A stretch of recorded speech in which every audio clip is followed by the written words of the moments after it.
नमः शिवाय गुरवे सच्चिदानन्दमूर्तये निष्प्रपञ्चाय शान्ताय निरालम्बाय तेजसे।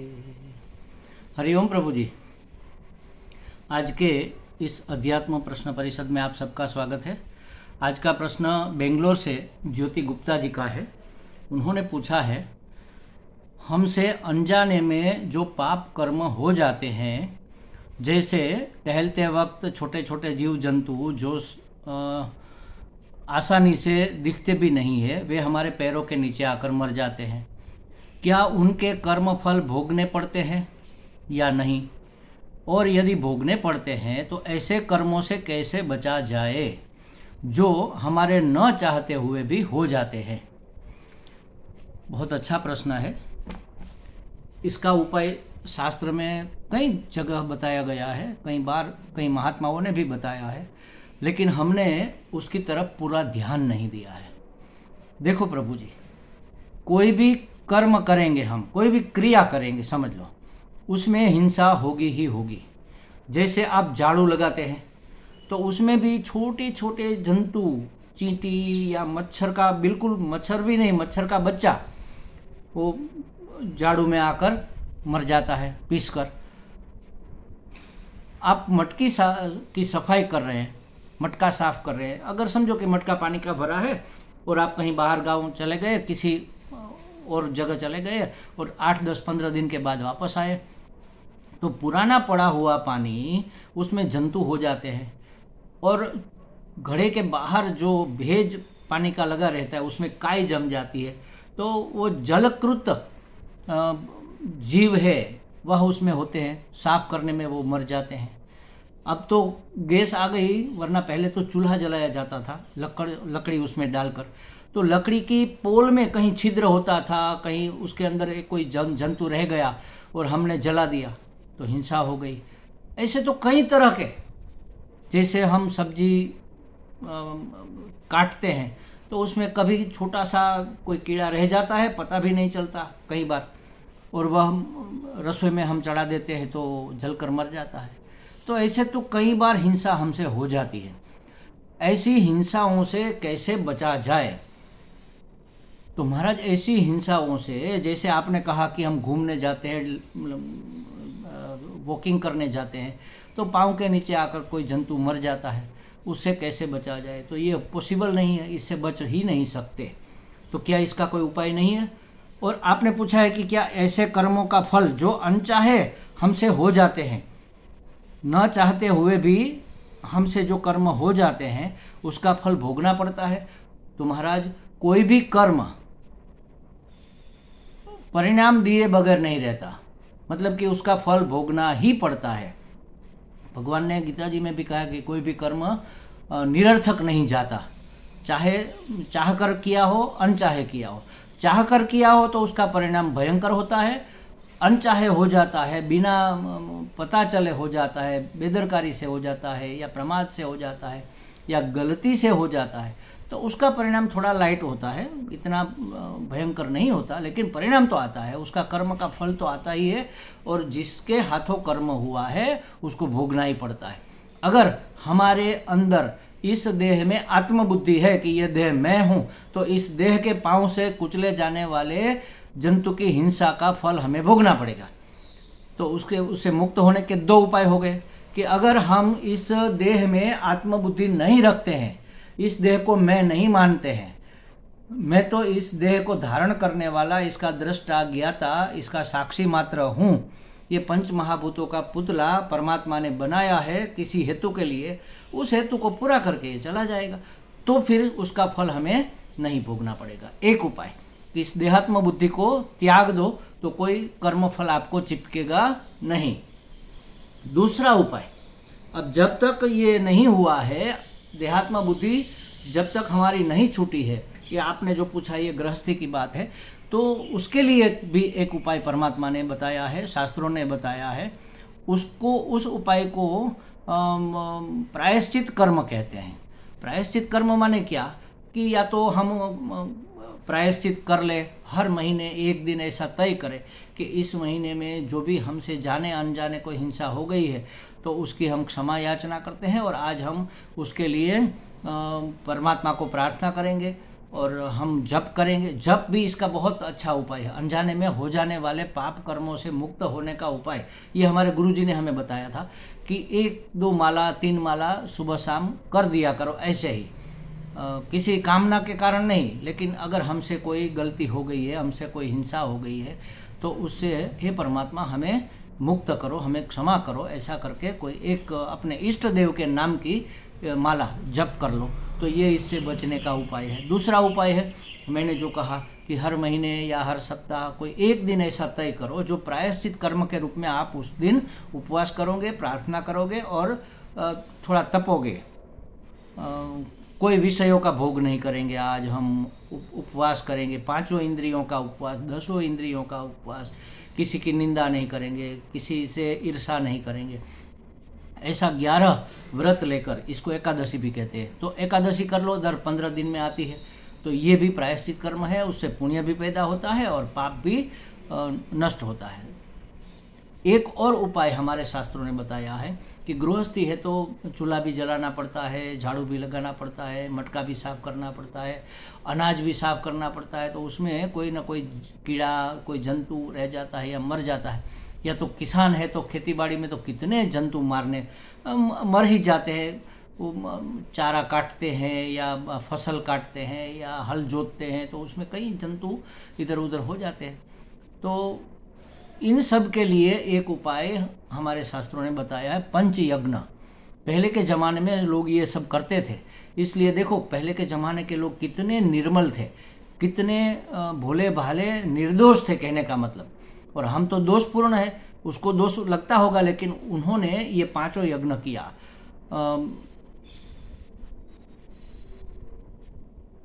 क्या कहते हैं उसको, नहीं उस यज्ञ का कोई नाम है, मैं अभी याद नहीं आ रहा है, लेकिन ये 5 यज्ञ करने होते हैं। एक है देव यज्ञ, मतलब देवता ने हमारे ऊपर जो उपकार किया है उसके बदले में हमसे जो भी गलती होती है उसकी क्षमा के लिए देव यज्ञ करते हैं। मतलब देवताओं की पूजा अर्चना, उसके व्रत, उसके उपवास, उसकी जन्म जयंती या आविर्भाव दिन का उत्सव मनाना, मंदिर में जाना, प्रणाम करना, प्रार्थना करना, पाठ करना, ये सब देव यज्ञ है। और इसके बाद आता है पितृयज्ञ। हमारे पितरों का भी हमारे ऊपर बहुत बड़े उपकार हैं, तो ये पितृयज्ञ भी करना चाहिए। पितृयज्ञ माने जो हमारे पिता माता दादा दादी जो चले गए हैं उसका श्राद्ध कर्म करना, ये तो पितृयज्ञ है। लेकिन अभी जो जिंदा है हमारे बुजुर्ग, उसकी सेवा करना। देव द्विज गुरु प्राज्ञ पूजनम, ऐसा गीता जी में कहा है। ये है शरीर का तप। इस तप से तप कर हमारे पाप कर्म जल जाते हैं, बाष्पीभवन हो जाते हैं। तो ये तप है, शरीर का तप है। तो देवताओं की, द्विज की, गुरु की, ज्ञानी की पूजा करना, मतलब उसकी सेवा करना। तो ये जो पितृयज्ञ है उसमें माता पिता जो अभी हमारे जिंदा है, चाचा चाची, या पड़ोस में भी कोई बुजुर्ग है, या कहीं हम घूमने गए वहाँ कोई बुजुर्ग को हमारी मदद की ज़रूरत है, तो उसकी सेवा कर देना, ये पितृयज्ञ है। फिर होता है अतिथि यज्ञ, या तो जीव यज्ञ कह लो। कोई अचानक हमारे घर आ जाए तो हमसे जो भी हो सके हम उसको, ज़रूरतमंद है उसको मदद करें। उसको पहले के ज़माने में तो रहने के लिए आसरा दिया जाता था, आजकल तो ऐसा कोई भरोसा किया नहीं जा सकता है। भोजन दे सकते हैं, गरीब को, भिक्षुक को भोजन दो। मतलब अतिथि कोई अचानक आ जाए तो उसको पानी वानी पिलाओ, चाय पानी पिलाओ, उसको रास्ता बताओ, जो हो सके उसकी मदद कर दो, किसी भी मनुष्य की। तो ये है अतिथि यज्ञ। और भूत यज्ञ, भूत यज्ञ माने जीव जंतुओं की सेवा करना, जो हमारे हाथ से मर जाते हैं, ऐसे छोटे छोटे जीव जंतुओं की। तो जैसे हमारे यहाँ तो ये होता है कि चींटियों को आटा डाला जाता है, आटा शक्कर मिलाकर एक तैयार किया जाता है। फिर सुबह में जाकर जहाँ पर पेड़ का मूल है वहाँ पर छोटे छोटे छिद्र होते हैं, वहाँ पर चींटियाँ रहती है। तो जहाँ चींटी हो वहाँ पर ये आटा डालना, मतलब उसको भोजन देना। मछली को आटा, गीले आटे की गोली बनाकर मछली को खिलाना। गाय या बैल या जो भी पशु है 4 पाँव वाले, उसको चारा खिलाना। पंछी को दाना देना, ये सब जीव भूत यज्ञ है। छोटे मोटे जो भी भूत है उसको जितना हो सके हम उसकी मदद करेंगे, उसको खाना खिलाएंगे, उसको पानी पिलाएंगे। उन तपती धूप में कहीं पानी नहीं मिल रहा है तो चिड़ियों के लिए कहीं कुंडे में जल भर के रखना उसको पीने के लिए, कहीं दाने डालकर रखना। जैसे समझो पहली बारिश होती है ना, तो छोटे छोटे बीज जो होते हैं ज़मीन में वो सब निकल आते हैं, वो उग जाते हैं, अंकुरित हो जाते हैं। अब चिड़िया कहाँ चुनेगी, क्या चुनेगी? उसको खाने के लिए जो छोटे मोटे बीज ज़मीन में जो घास के पड़े थे वो तो अब अंकुरित हो गए, अब क्या खाएगी वो? ये समय उसका बहुत कष्ट का समय होता है। पहली बारिश के बाद का जो समय 10-15 दिन का है, बहुत कठोर समय होता है चिड़ियों के लिए, किसी भी पंछी के लिए। उस समय अगर दाना डाला जाए तो ये बहुत पुण्य का काम है। तो ऐसे और एक है ज्ञान यज्ञ। हमारे शास्त्रों ने, हमारे गुरुजनों ने हम पर इतना बड़ा उपकार किया है, हमारे शिक्षकों ने हमें पढ़ाया लिखाया, सुसंस्कृत बनाया।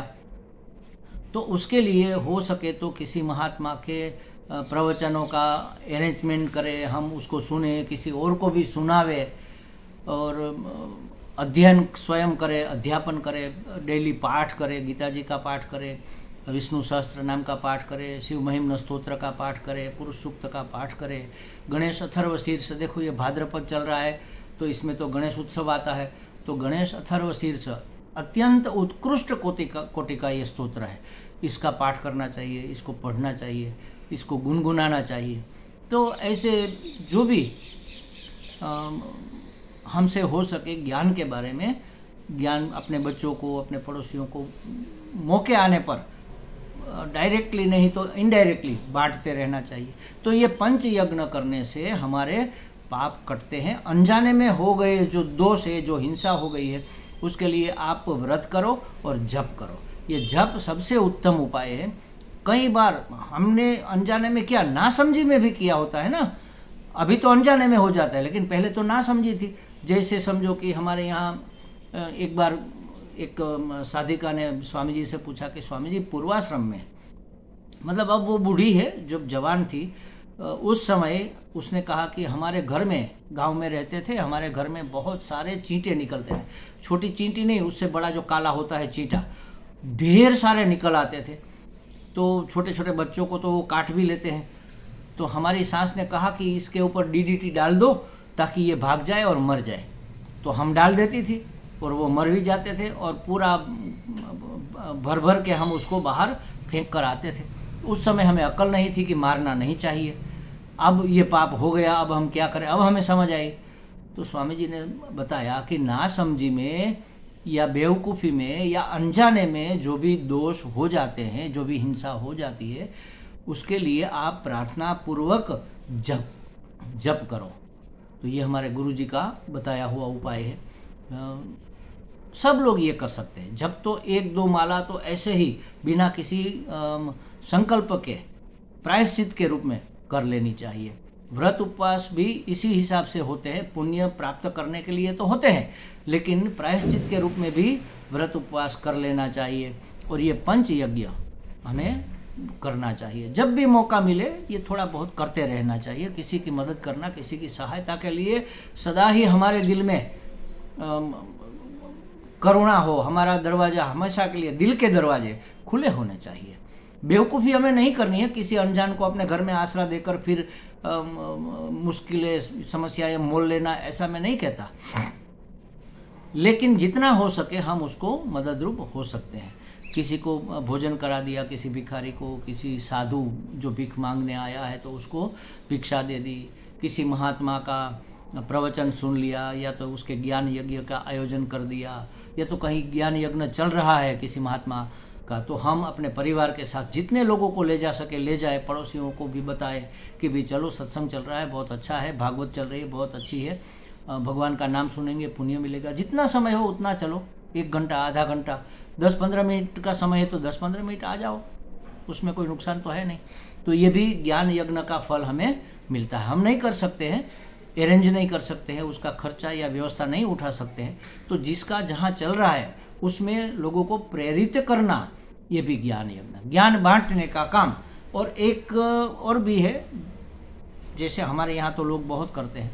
तो ऐसी अगर कोई महात्मा की कोई बात, कोई समझो कि क्या कहते हैं उसको, किसी महात्मा का किसी विषय के ऊपर प्रवचन है, तो उसका पुस्तक अगर प्रिंट आउट करना है तो आप उस पुस्तक को छपवा दो, 500-1000 कॉपी छपवा दो आपकी ओर से, आपके अपने खर्चे से।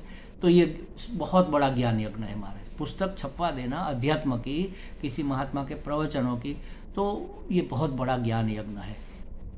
ये भी आप कर सकते हैं। आजकल के ज़माने में ये ज़्यादा आसान रहता है, जितनी हमारी पहुंच हो उतना हम कर सकते हैं, और उसके लिए कंट्रीब्यूशन भी कर सकते हैं कि महाराज जी आप ये पुस्तक छपवाओ, पूरा खर्चा तो हम नहीं दे सकते लेकिन हम इतना दे सकते हैं, या तो हमारे साथी और 2 है वो भी थोड़ा थोड़ा इतना देंगे, या तो 4-5 लोग मिलकर बनवा दो। तो ये सबसे बड़ा ज्ञान यज्ञ हो जाएगा। इससे भी ज्ञान अग्नि सभी कर्मों को जलाकर खाक कर देती है महाराज, ये गीता जी में कहा है, सभी कर्मों को जलाकर खाक कर देती है ये ज्ञान यज्ञ। तो ज्ञान यज्ञ की जो अग्नि है ना, वो हमारे अनजाने में हुए कर्मों को निवारण करने में सहायक हो सकती है। हमें लगता है ऐसे तो कई उपाय है, आप सोचोगे तो कई मिल जाएंगे आपको। इतना करोगे काफ़ी है, जप करो, व्रत करो, तप करो, उपवास करो, ज्ञान यज्ञ करो, बुजुर्गों की सेवा करो, देव द्विज गुरु का पूजन करो, और हमेशा अपने दिल के दरवाजे सबके लिए खुले रखो। ये सबसे उत्तम और आसान तरीका है। और प्रार्थना करो, हे भगवान हमसे कोई हिंसा न हो जाए, अनजाने में भी हमारे पाँव के तले आकर कोई कीड़ा न मर जाए। डेली एक प्रार्थना तो ये करनी ही चाहिए, हे भगवान हमारे कारण किसी को कष्ट न पहुँचे, इतनी हमें सामर्थ्य देना, इतनी हमें समझ देना। बस यही एक उपाय है अनजाने में होने वाले कर्मों का फल नष्ट करने का, या तो उसको थोड़ा लाइट करने का, यही एक उपाय है। हमें लगता है ज्योति जी को कुछ स्पष्टता हो गई होगी। हरि ओम।